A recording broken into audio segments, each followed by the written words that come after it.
بسم اللہ الرحمن الرحیم۔ السلام علیکم ورحمۃ اللہ وبرکاتہ۔ ویلکم مائی یوٹیوب چینل حافظ شفیق۔ معزز سامعین، امید کرتا ہوں کہ سب خیریت اور عافیت کے ساتھ ہوں گے۔ الحمدللہ، تختی نمبر 13، اس کا پارٹ 7، 7واں سبق آج ہم آپ حضرات کے سامنے پڑھنے جا رہے ہیں، جس کے اندر ہم خصوصاً شد کی مشق کریں گے اور اس کے ساتھ ساتھ زبر زیر پیش، دو زبر دو زیر دو پیش، کھڑی زبر کھڑی زیر الٹا پیش، حروف مدہ اور لین، وقف، ساکن، قلقلہ، غنہ، ان تمام چیزوں کی انشاءاللہ مشق کریں گے، کیونکہ ہمارا مقصد آپ کے سامنے چند الفاظ پڑھنا ہی نہیں ہوتا، بلکہ ہمارا مقصد آپ کے سامنے وہ تمام اصول و ضوابط اور تجویدی قوانین رکھنے ہوتے ہیں جن کو مد نظر رکھ کر آپ بقیہ قرآن کی صحیح طریقے سے تلاوت کر سکتے ہیں۔ اگر آپ 24 گھنٹے میں سے 5 سے 7 منٹ نکال کر ہماری ویڈیوز کو سننا شروع کر دیں تو انشاءاللہ چند دنوں کے اندر آپ قرآن کو صحیح طریقے کے ساتھ تجوید کے ساتھ پڑھنا سیکھ جائیں گے۔ اور آپ حضرات کے لیے یہ بھی سہولت دے رہا ہوں کہ یہ میرا واٹس ایپ نمبر آپ کو نظر آ رہا ہوگا اسکرین پر، اس پر اگر آپ اپنی مشق چند الفاظ قرآن کے یا نورانی قاعدے کے پڑھ کر آپ مجھے بھیج دیں گے، وائس میسج کر دیں گے، تو انشاءاللہ اس کے اندر جو بھی کمی کوتاہی ہوگی وہ میں درست کر کے آپ حضرات کو واپس سینڈ کر دوں گا۔ اس سے آپ کی مزید آسانی کے ساتھ مشق جو ہو سکتی ہے۔ تو آئیے آج کا سبق شروع کرتے ہیں۔ اعوذ باللہ من الشیطان الرجیم، بسم اللہ الرحمن الرحیم۔ قاف زبر یا، قی، یا زیر ی، قی، قاف کو ہم یا کے ساتھ ملائیں گے کیونکہ یا کے اوپر شد ہے، یہ شد کی علامت ہے۔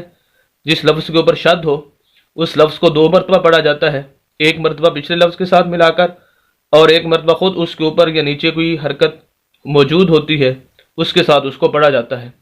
شاد والے لفظ کو پڑھتے ہوئے اس بات کا لحاظ اور خیال رکھنا ضروری ہے کہ اس لفظ کو سخت کر کے پڑھا جائے اور ہلکا سا آواز کو رو کر پڑھا جائے۔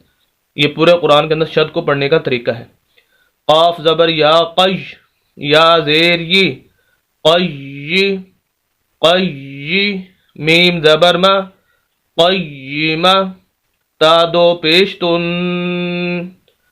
قیمتن، یہ تا کے اوپر تنوین ہے، 2 پیش تنوین، 2 زبر 2 زیر 2 پیش، اسے تنوین کہتے ہیں۔ جہاں پر بھی تنوین آ جائے تو وہاں پر غنہ کیا جاتا ہے۔ غنہ کہتے ہیں ناک میں آواز لے جانے کو، تو یہاں پر غنہ کیا جائے گا، قیمتن۔ اب یہاں پر جو وقف کرنے کا اصول ہے اس لفظ کے اندر اور دوسرا جو لفظ آ رہا ہے آگے اس لفظ کے اندر، بلکہ پورے قرآن کے اندر جہاں بھی اس طرح کے الفاظ آ جائیں گے کہ جس کے آخر میں تا، گول تا، یہ والی تا ہوگی، اس کو وقف کرنے کا اصول ایک تو وہی عام اصول جو پایا جاتا ہے کہ آخر لفظ کو ساکن کر دیا جائے، ایک وہ والا اصول پایا جائے گا اور ایک اور اصول ہے وہ پایا جائے گا۔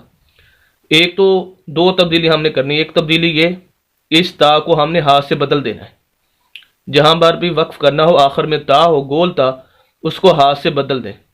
دوسری تبدیلی یہ ہے کہ اس ہا کو ساکن کر دیں جو عام اصول ہے۔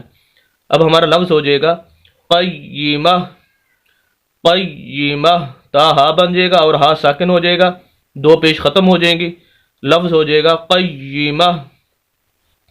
عین زبر ع، شین زیر یا، شی، یا زبر یا، عشیہ، یہ شد ہے، سخت کرنا ہے، آواز کو روکنا ہے، عشیہ، تا 2 زبر تن، غنہ، عشیتن، وقف کریں گے وہی اصول جو یہاں پر پائے گئے تھے، عشیہ، یا کو ہا اور ہا کو ساکن، عشیہ، میم پیش مو، زال زبر کاف زک، مزک، کاف زیر کی، مزک کی، کاف کے اوپر شد سخت کرنا ہے، آواز کو روکنا ہے کیونکہ اسی کی ہم مشق کر رہے ہیں خصوصاً، مزکی، را 2 پیش رن، غنہ، مذکرن،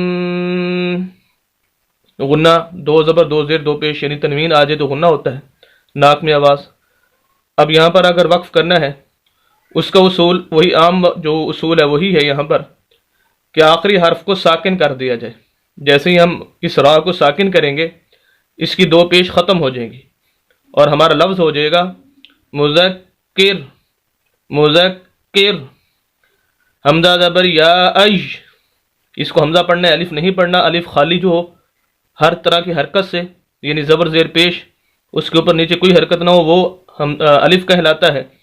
جب اس کے اوپر نیچے کوئی حرکت آ جائے پھر وہ حمزہ بن جاتا ہے۔ اب یہ حمزہ ہے، حمزہ زبر یا، اج، یا زبر الف یا، ایا، ایا، یا کے آگے الف ہے، اس وجہ سے ہم یا کو لمبا کر رہے ہیں، اور یہ الف مدہ ہے۔ ویسے حروف مدہ 3 ہیں، الف مدہ، واو مدہ اور یا مدہ۔ مستقل ویڈیو میری چینل پر موجود ہے، آپ اس کی ویڈیو دیکھ سکتے ہیں، الف مدہ کیا ہوتا ہے، واو مدہ اور یا مدہ اور پڑھنے کا طریقہ۔ یہاں پر صرف الف مدہ کے بارے میں بتا دیتا ہوں۔ ایسا الف جس کے پچھلے لفظ کے اوپر زبر آ جائے، ایسا الف جس کے پچھلے لفظ کے اوپر زبر ہو، یہ الف مدہ کہلاتا ہے، اور اس کو لمبا کرنا ہوتا ہے۔ جس لفظ کے آگے بھی الف مدہ آ جائے اس لفظ کو لمبا کرنا ہے۔ ایا، نون زبر نہ، ایانا، وقف کریں گے، نون کو ساکن کر دیں گے، زبر ختم ہو جائے گی۔ ایان، ایان، قیمۃ، عشیۃ، مذکر، ایانا۔ امید کرتا ہوں یہ 4 لفظ جو آپ کے سامنے پڑھے گئے ہیں، اور خصوصاً جو اصول و ضوابط آپ کو بتائے گئے ہیں ان الفاظ کی روشنی میں، آپ بخوبی ان کو سمجھ چکے ہوں گے۔ مزید اسلامی ویڈیوز کے لیے اور قرآن کو صحیح تجوید کے ساتھ پڑھنے کے لیے ہمارے یوٹیوب چینل حافظ شفیق کو ضرور سبسکرائب کیجئے، صدقہ جاریہ سمجھ کر ہماری ویڈیوز کو شیئر بھی کیجئے۔ ملتے ہیں نیکسٹ ویڈیو کے اندر کل انشاءاللہ۔ اجازت دیں، اللہ حافظ۔